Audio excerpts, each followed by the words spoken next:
ನಿಮ್ಮ Chandu. Welcome back to Chandu show YouTube channel. ಬನ್ನಿ ಇವತ್ತಿನ ಲಾಗ್ನ ಸ್ಟಾರ್ಟ್ ಮಾಡೋಣ.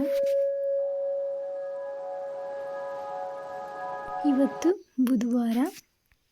ತಿಂಡಿ ಏನು ಮಾಡಿದ್ದೀನಿ ಅಂದರೆ ಇಡ್ಲಿ ಮಾಡ್ತಾಯಿದ್ದೀನಿ. ಇಡ್ಲಿ ಸಾಂಬಾರಿಗೆ ನಾನಿಲ್ಲಿ ಬೆಳ್ಳುಳ್ಳಿ, ಹಾಗೆ 2 ಈರುಳ್ಳಿ, 2 ಟೊಮೊಟೊ, ಸ್ವಲ್ಪ ಕಡಲೆ, ಹಾಗೆಯೇ ಫ್ರೈ ಮಾಡ್ಕೊಂಡಿದ್ದೆ. ಕಾಯಿ, ಸ್ವಲ್ಪ ಧನಿಯಾ ಪೌಡರು, ಸ್ವಲ್ಪ ಖಾರದ ಪುಡಿನ ಹಾಕ್ಕೊಂಡು ಫ್ರೈ ಮಾಡ್ಕೊಂಡಿದ್ದೀನಿ. ತೊಗರಿಬೇಳೆ ಮೊದಲೇ ಬೇಯಿಸಿಟ್ಕೊಂಡಿದ್ದೆ. ಇಲ್ಲಿ ಒಗ್ಗರಣೆಗೆ ನಾನು ಸಾಸಿವೆ, ಕರಿಬೇವಿನ ಸೊಪ್ಪು, ಸ್ವಲ್ಪ ಜೀರಿಗೆ, ಹಾಗೆ ಈರುಳ್ಳಿ, ಒಣಮೆಣ್ಸಿನ್ಕಾಯಿನ ಹಾಕಿ ಒಗ್ಗರಣೆ ಮಾಡಿಕೊಂಡು ಅದಕ್ಕೆ ರುಬ್ಬಿ ಮಸಾಲೆನ ಸೇರಿಸಿದ್ದೀನಿ.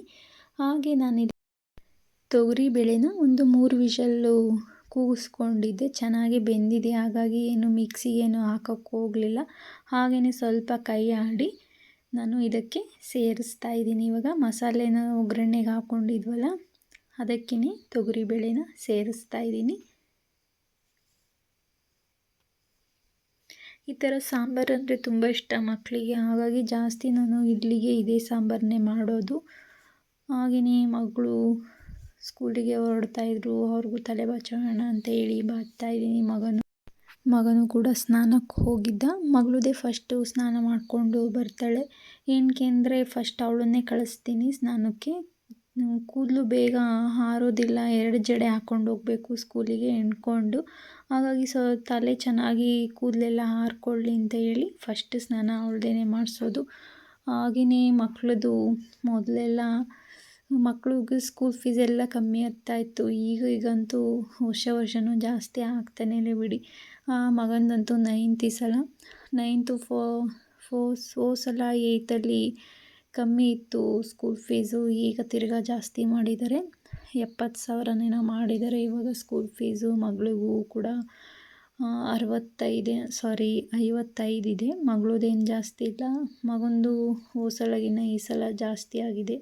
ವರ್ಷನೂ ಜಾಸ್ತಿ ಮಾಡ್ತಾನೇ ಇದ್ದಾರೆ ಬಿಡಿ ಡೊನೇಷನ್ ಅಂತೂ ಸ್ಕೂಲಿಗೆ. ಮೊದಲೆಲ್ಲ ಓದಿಸೋದಕ್ಕೆ ಇಷ್ಟೊಂದು ದುಡ್ಡು ಬೇಕಾಗ್ತಾ ಇರಲಿಲ್ಲ. ಈ ಮಕ್ಕಳಿಗೆ ಎಜುಕೇಷನ್ ಕೊಡಿಸ್ಬೇಕು ಅಂದ್ರೇ ಡೊನೇಷನ್ ಜಾಸ್ತಿ ಕಟ್ಟಬೇಕು. ಮಗಂದು ಸ್ನಾನ ಕೂಡ ಆಯಿತು. ಹಾಗೆಯೇ ಮಗಳದು ಇನ್ನೇನು ತಲೆ ಬಾಚಿದ್ರೆ ಅವಳು ಕೂಡ ರೆಡಿ ಆದಳು ಸ್ಕೂಲಿಗೆ. ನಾನು ಇಡ್ಲಿನ ಈ ಥರ ಕಾಟನ್ ಬಟ್ಟೆನೇ ಹಾಕ್ಬಿಡ್ತೀನಿ. ಬನೇನ್ ಬಟ್ಟೆ ಇದೆಯಲ್ಲ, ತೊಳೆದ್ರೂ ಅಷ್ಟೇ ಸರ್ಪಿನ ಪುಡಿ ಎಲ್ಲ ಏನೂ ಹಾಕಲ್ಲ. ಹಾಗೆಯೇ ಬ್ರಷ್ ಮಾಡಿ ತೊಳೆದು ಒಣಗಿಸಿ ಇಟ್ಕೊತೀನಿ. ಇಡ್ಲಿಗೆ ಆ ಥರ ಬಟ್ಟೆ ಹಾಕಿದ್ರೆ ದೋಸೆ ಏನು ಎಬ್ಬಬೇಕು ಅಂತ ಏನು ಜಾಸ್ತಿ ಟೈಮ್ ತಗೊಳ್ಳಲ್ಲ. 5 ನಿಮಿಷಕ್ಕೆ ಇಡ್ಲಿನ ತೆಗಿಬೋದು. ಹಾಗಾಗಿ ಬಟ್ಟೆನೇ ಯೂಸ್ ಮಾಡ್ತೀನಿ ನಾನು. ಹಾಗೆಯೇ ಮಗಳನ್ನು ವ್ಯಾನಿಗೆ ಬಿಟ್ಟು ಬಂದು ಅಡುಗೆ ಕೂಡ ಆಯಿತು. ನೋಡಿ ಇಡ್ಲಿನೂ ಮಾಡಿಟ್ಟಿದ್ದೀನಿ, ಹಾಗೆ ಸಾಂಬಾರು ಕೂಡ ಇದೆ. ಇದೇನು ಅಂದರೆ ರಾತ್ರಿ ನಾನು ಕೊಬ್ಬರಿ ಎಣ್ಣೆ ಮತ್ತು ಹರಳೆಣ್ಣೆ ಸ್ವಲ್ಪ ಹಾಕಿದ್ದೀನಿ. ಬೆಟ್ಟದ ನೆಲ್ಲಿಕಾಯಿ ಪುಡಿ ಮಾಡಿಟ್ಕೊಂಡಿದ್ದೆ ಅದು, ಮತ್ತು ದಾಸವಾಳದ ಹೂವು, ದಾಸವಾಳದ ಎಲೆನೂ ಕೂಡ ಹಾಕಿ ಎಣ್ಣೆ ಮಾಡಿ ಕಾಸಿಟ್ಟಿದ್ದೆ. ಅದು ಕೂಡ ಬೆಳಗ್ಗೆ ಚೆನ್ನಾಗಿ ರಸ ಎಲ್ಲ ಬಿಟ್ಕೊಳ್ಳಿ ಅಂತ ಹೇಳಿ ಹಾಗೆ ಇಟ್ಟಿದ್ದೆ. ಅದನ್ನು ಸೋಸಿ ಬಾಟ್ಲಿಗೆ ಹಾಕಿ ಇಟ್ಕೊಂಡಿದ್ದೀನಿ.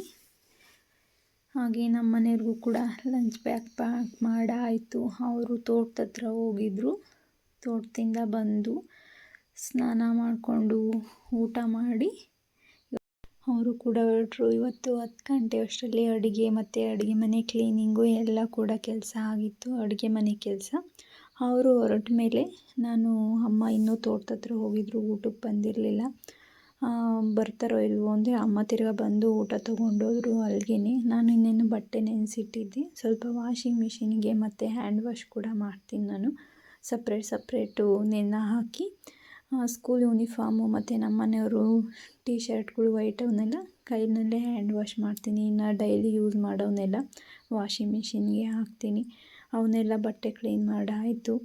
ಹಾಗೆಯೇ ನಾನು ತಿಂಡಿ ತಿಂದುಬಿಟ್ಟು ಬಟ್ಟೆ ವಾಷಿಂಗ್ ಮಿಷಿನ್ಗೆ ಹಾಕ್ಕೊಂಡೇ ಮುಗ್ಗಿಟ್ಕೊಳ್ಳೋಣ ಅಂಥೇಳಿ ಹೋಗಿದ್ದೆ. ಇವತ್ತು ಮಳೆ ಬೇರೆ ಬರ್ತಾಯಿತ್ತು. ಇನ್ನು 12ವರೆಗೇ ಮಳೆ ಸ್ಟಾರ್ಟ್ ಆಯಿತು. ಜೋರಾಗೇನು ಬರಲಿಲ್ಲ, ಸುಮ್ಮನೆ ಸೋನೆ ಬರ್ತಿತ್ತು. ಮಳೆ ಬಂದರೆ ಮುಗ್ಗೆತ್ತೋದಕ್ಕೆ ಆಗೋದಿಲ್ಲ. ಬಿಡಿಸ್ಬೇಕಾದ್ರೂ ಬೇಗ ಬಿಡಿಸ್ಕೊಳೋದಕ್ಕಾಗಲ್ಲ, ಕೈಗೆಲ್ಲ ಅಂಟ್ತಾ ಇರುತ್ತೆ. ಹಾಗಾಗಿ ನಾನೇ ಮುಗ್ಗೆತ್ತೋಣ ಅಂತೇಳಿ ಮೊಗ್ಗನ್ನು ಎತ್ತುತ್ತಾ ಇದ್ದೆ. ಅಷ್ಟರಲ್ಲಿ ಅಮ್ಮನೂ ಕೂಡ ತೋಟದಿಂದ ಬಂದು ಅಮ್ಮ ಮತ್ತು ನಾನು ಅರ್ಧ ಮೊಗ್ಗೆತ್ತಿದ್ದೆ, ಇಬ್ಬರು ಕೂಡ ಮೊಗ್ಗನೇ ಎತ್ತುವು. ಅಮ್ಮ ಬಿಡಿಸಿಟ್ರೆ ಅಮ್ಮನೇ ಹೂವನ್ನ ಕಟ್ಟಿಡ್ತಾರೆ. ಶುಕ್ರವಾರ ಧರ್ಮಸ್ಥಳಕ್ಕೆ ಹೋಗೋಣ ಅಂತ ಹೊರಟಿದ್ವು. ಮಕ್ಕಳು ನಾವು ಇಷ್ಟು ಜನ ಹೋಗ್ತಾಯಿದ್ವಿ. ಇದು ಮಗನಿಗೆ ತೊಗೊಂಡಿರೋದು, ಒಂದು ಟೀ ಶರ್ಟು ಮತ್ತು ಒಂದು ಶರ್ಟು, ಒಂದು ಜೀನ್ಸ್ ಪ್ಯಾಂಟು, ಹಾಗೆಯೇ 2 ಡೈಲಿ ಯೂಸ್ಗೆ ಪ್ಯಾಂಟ್ಗಳನ್ನ ತೊಗೊಂಡಿದ್ದೀನಿ ಮಗನಿಗೆ. ಹಾಗೆಯೇ ಈ 2 ಡ್ರೆಸ್ಗಳು ನನಗೇನೆ ತೊಗೊಂಡಿರೋದು ಡ್ರೆಸ್ನ. ಈ ಕಲರ್ ಇರಲಿಲ್ಲ, ಹಾಗಾಗಿ ಈ 2 ಕಲರ್ನ ತೊಗೊಂಡು ಬಂದೆ ಡ್ರೆಸ್ಗಳನ್ನ. ಮಗಳಿಗೆ ಇದೊಂದು ಡ್ರೆಸ್ನ ತೊಗೊಂಡಿದ್ದೀವಿ, ಫ್ರಾಕು ಮಗಳಿಗೆ.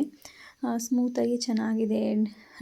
ಮಗಳಿಗೆ ಸ್ಮೂತಾಗಿಯೇ ಇರಬೇಕು, ಬೇರೆ ಥರದ್ದು ತೊಗೊಂಬಂದರೆ ಒಪ್ಪೋದೇ ಇಲ್ಲ, ಆ ಡ್ರೆಸ್ನೇ ಇಕ್ಕೊಳೋದಿಲ್ಲ. ಹಾಗಾಗಿ ಅವಳು ಯಾವುದು ಇಷ್ಟಪಡ್ತಾಳೋ ಅದನ್ನೇ ಡ್ರೆಸ್ ತಂದುಕೊಡ್ತೀವಿ, ಇಲ್ಲಾಂದರೆ ಅದನ್ನು ಹಾಗೆ ಬಿಡ್ತಾಳೆ, ಹಾಕೊಳೋದೇ ಇಲ್ಲ ಡ್ರೆಸ್ಸನ್ನು.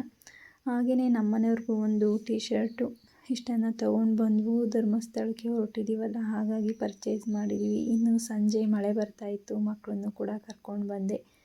ಸಂಜೆ ಎಲ್ಲ ರಾತ್ರಿ ಊಟ ಆದಮೇಲೆ ಅಡುಗೆ ಮನೆ ಎಲ್ಲ ಕ್ಲೀನ್ ಮಾಡಿ ಪಾತ್ರೆ ಎಲ್ಲ ತೊಳೆದಿಟ್ಟು ಸ್ವಲ್ಪ ಸ್ನ್ಯಾಕ್ಸ್ ಮಾಡೋಣ ಅಂತ ಮಾಡ್ತಾಯಿದ್ದೀನಿ.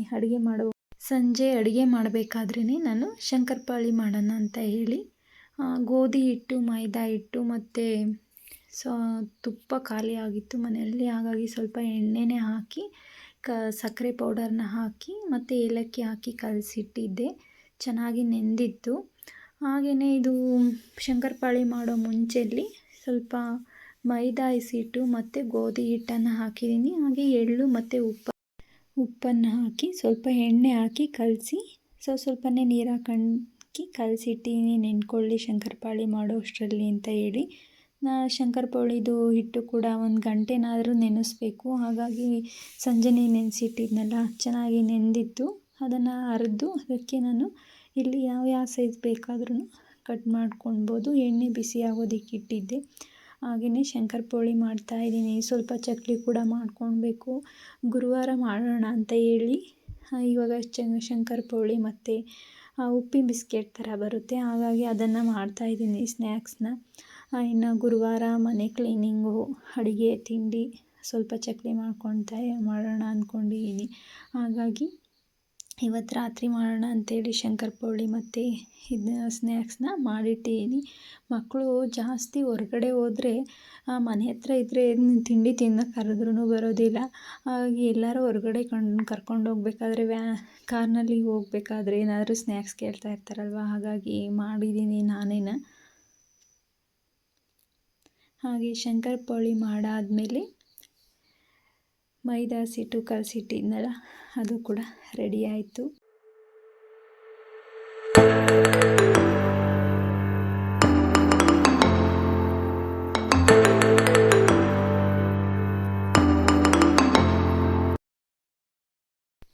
ನನ್ನ ವಿಡಿಯೋ ಇಷ್ಟ ಆಗಿದರೆ ಪ್ಲೀಸ್ ಒಂದು ಲೈಕ್ ಕೊಡಿ, ಹಾಗೆ ಕಾಮೆಂಟ್ ಮಾಡಿ. Thank you for watching. Bye, take care.